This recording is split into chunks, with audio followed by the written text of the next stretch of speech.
We dismiss history at our peril. Liberty Nation Radio with Mark Angelides.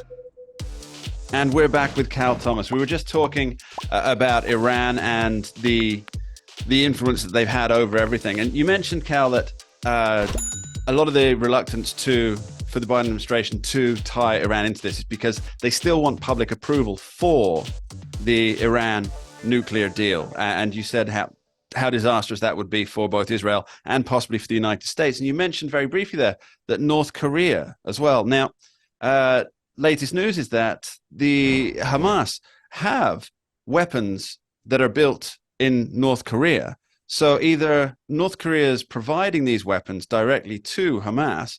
I'm not sure how the shipping routes work there, or the plane, the air routes work, or somebody is acting as a middleman for them. Now, we presume, would that be Iran, or is that somebody else, do you think? Well, yeah, I forget who. Well, I guess it was George W. Bush who created the line "axis of evil." We've had axes of evil before, but we've dealt with it by defeating it. You look at World War II as a perfect example. We didn't negotiate with Japan. In fact, we were negotiating with Japan when they slipped up on us and hit Pearl Harbor. We didn't negotiate with Germany. There's still people who think that we overdid it with the atom bomb. 2 bombs dropped on Japan, and basically the firebombing of cities in Germany like Dresden. People still argue about that. But the fact is, Hitler and the Emperor of Japan were defeated. And we haven't had any problem with them in over 70 years. They are peaceful nations. That's the kind of objective that we ought to have, not accommodation, but elimination. If you're not going to join the family of nations and behave yourself, then civilized nations need to unite and overturn or destroy those who would expand evil in the world. It reminds me, just a brief aside, that the Orson Scott Card series, Ender's Game, where the young Andrew Ender tries to defeat his enemy so badly that there'll never be another day where the enemy comes back.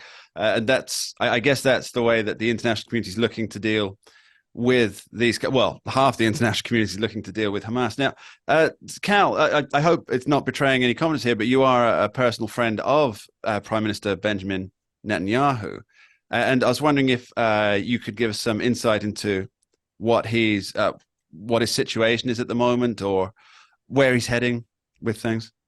Well, it depends on how things turn out. I've known him since he was the deputy chief of mission at the Israeli embassy in Washington. I think we've known each other, 25 or 30 years. I was just with him, spent about 45 minutes with him in Jerusalem in his office this past spring. We talked about a number of things, American politics, his new book, which is wonderful, called Bibi, which he wrote during COVID when he had the time to do it. Some tremendous insights. Just as in America, the left in Israel hates him because he's been so successful. He's been the best defender of Israel that perhaps any prime minister has ever been, and the left just hates that. They're still under the false notion that peace can be made with Israel's enemies. If there is to be a side benefit to these horrific events that have transpired in just the last couple of weeks in Israel, for the time being, it's pretty much united the left and the right, something that happened after our 9/11. Democrats and Republicans were united, but of course it didn't take long before the split came again.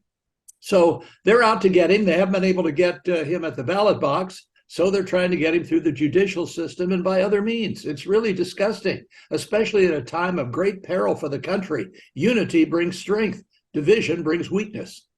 Yeah, as it always has been. Now, I know that Jake Sullivan recently said, just before the hostilities broke out, that things that have been very quiet in the Middle East, which is very much an egg on his face moment, let's be honest. But you and I were talking off camera about the reason why things had been quiet in the Middle East. If you wouldn't mind informing our listeners and viewers, Cal.